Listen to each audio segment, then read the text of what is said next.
ලියනගේ මගේ වක්කම් බැරකම් හදන්න ඕන ලොක්කා ඉල්ලුවා.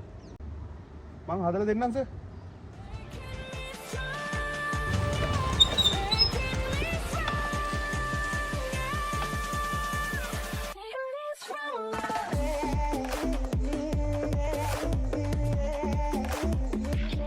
සර් වක්කම් බැරකම් ප්‍රකාශ කරන්න.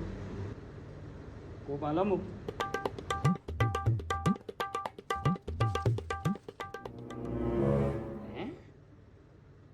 මගේ වක්කම් බැරකම් මෙච්චර අඩු වුණේ කොහොමද? ඒක මෙහෙමයි සර්.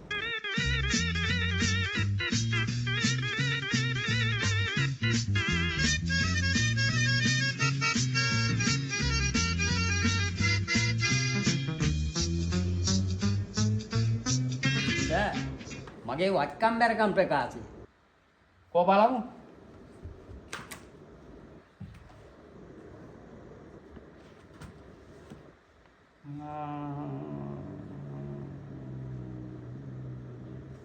මේක විශ්වාස කරන්න පුළුවන්. මේකත් විශ්වාස කරන්න පුළුවන්.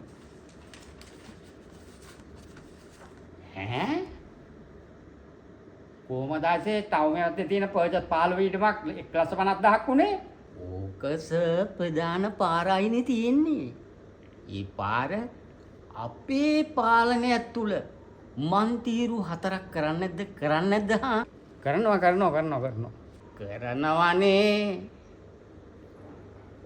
ඒකට සර් පර්චස් 7ක් විතර අයින් කරන්න වෙනවා. හරි ඒක අයින් කරමුකෝ.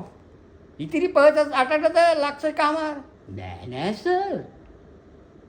ඉදම පිටිපස්සේ තියෙන කුණු කානුව. ඒ කානු පද්ධතිය අපේ පාලනයක් තුල පුළුල් කරලා සම්වර්ධනය කරන්නේ නැද්ද සර්? කරනවා. ඒකනේ සර්. ඒකට පර්චස් 7ක් විතර ලබා දෙන්න වෙනවා. ඉතිරි පර්චස් එක ලක්ෂකමාර. මේක විශ්වාස කරන්න පුළුවන්.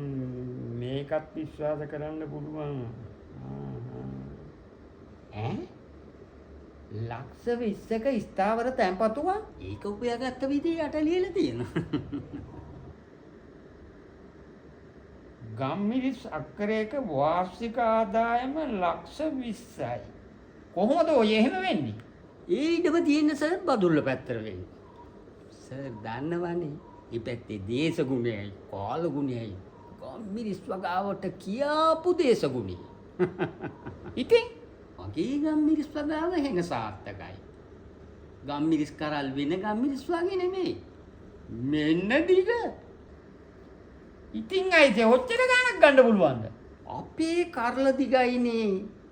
අනික සර් මගේ ගම්මිරිස් වගාව සම්පූර්ණයෙන්ම අධීක්ෂණය කරන්නේ කෝලි කුට්ටු ගෙඩිය නැට්ටයි කරන්න ආපු ඒ පරීක්ෂණය කරපු විද්‍යාඥයා. තා බලමුකෝ.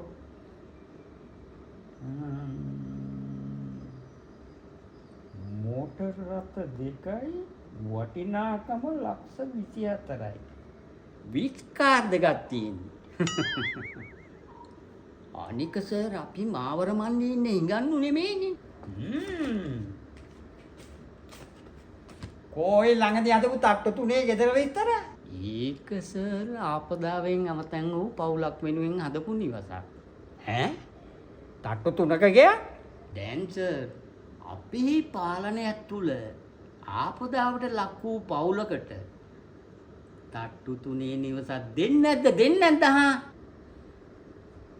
මේ මාදාදී දෙන්න වෙනවනේ ඔයි. මම ඒකට මූලික අඩිතාලම දැන්නේ. එතකොට මේක හදන් සල්ලි සමාජ ප්‍රාග්ධනේ සර්ට උනා කාට හරි කතා කරලා එක්කෙනෙක්ගෙන් ලක්ෂ 5 ගාන ඉල්ල ගන්න බැරිද හා? මොකද ආයිසේ මට බැරි. පුළුවන්නේ.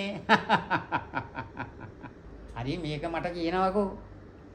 ඒ ආපදාවට පත් වූ පවුල ඒ ගෙදර පදිංචි කරාද? නෑ සර්. වැඩේ කියන්නේ මුළු පවුලම ආපදාවෙන් මිය ගියා. දැන් ඉතින් මට තමයි ඉන්න වෙන්නේ. It's the motherfucking Eagle Double G. Snoop Dogg.